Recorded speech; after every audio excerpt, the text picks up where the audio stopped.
¿Te gustaría conocer el rostro de Dios? Bueno, pues esa experiencia la tuvo Jacob en hebreo, en Génesis 32, desde el versículo 22 hasta el final. En esa experiencia, Jacob estuvo en un lugar que luego se llamó Peniel, un lugar donde estuvo peleando con alguien sobrenatural, alguien que en apariencia era humano, pero que luego identificó que era una experiencia trascendente y que se nos dice en hebreo que estuvo peleando, ¿vale? El verbo que se utiliza, el verbo abak, es un verbo que significa levantar polvo con los pies al hacer una gran actividad. Es decir, que fue una experiencia física, no simplemente fue que él sintió una lucha en su corazón. Y ahí estaba Jacob peleando con ese ser espiritual que luego identifica como Dios. El nombre Peniel significa rostro de Dios, así que identificó claramente que con quien estaba peleando era Dios. Durante esa lucha, él agarra a este ser espiritual y no lo suelta. El nombre Jacob significa el que agarra desde el calcañar o la parte de atrás del tobillo, y verdaderamente Jacob era un gran luchador. Él agarraba lo que deseaba y no lo soltaba hasta que lo conseguía. Como Dios no podía con Jacob, como muchas veces Dios tampoco puede con nosotros, pues tocó la coyuntura de su muslo, lo dejó cojo, y Jacob, siguiendo su forma de ser, le pidió que, aunque le había vencido, no se fuera, sin que lo bendiciera.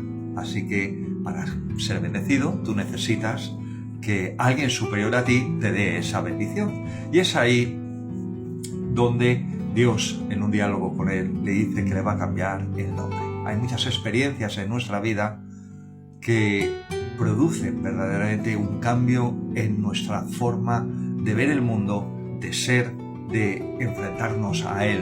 En el caso de Jacob, esa experiencia que tuvo lo transformó en una persona nueva. Esa persona tenía un nombre nuevo, que es Israel. En el mundo judío, en el mundo antiguo, era muy normal el tener varios nombres y además cada nombre aportar algún tipo de contenido acerca de un cambio que se hubiera producido en esa persona.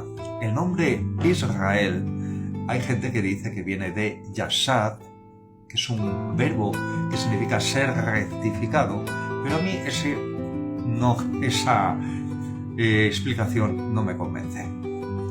Por el contexto, lo que dice este verbo, ¿vale? En el versículo 28 dice: te llamarás su nombre Israel porque has luchado, has perseverado con Dios y has vencido.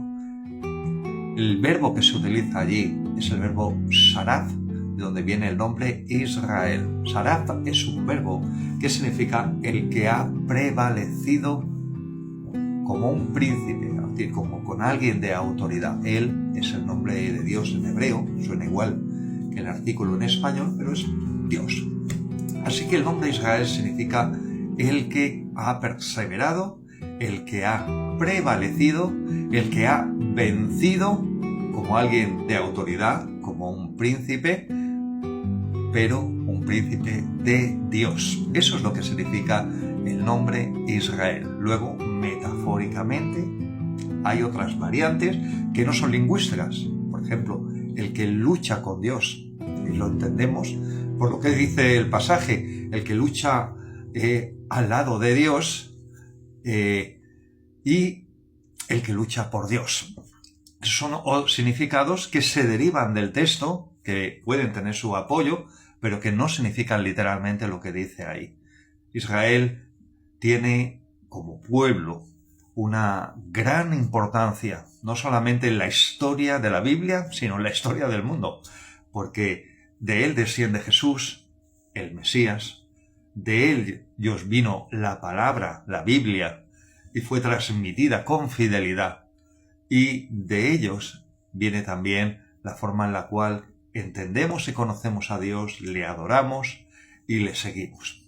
Así que entender estas cosas es una bendición y conocer a Jesús es otra gran bendición. Así que te animo a que tengas ese encuentro con Dios a través de Jesús, tu peniel particular como yo lo tuve hace años, y que el Señor te bendiga mucho en este día. Te ha hablado el pastor Conrad Rovira de la Iglesia Evangélica Cristo Centro en Getafe, Madrid, España.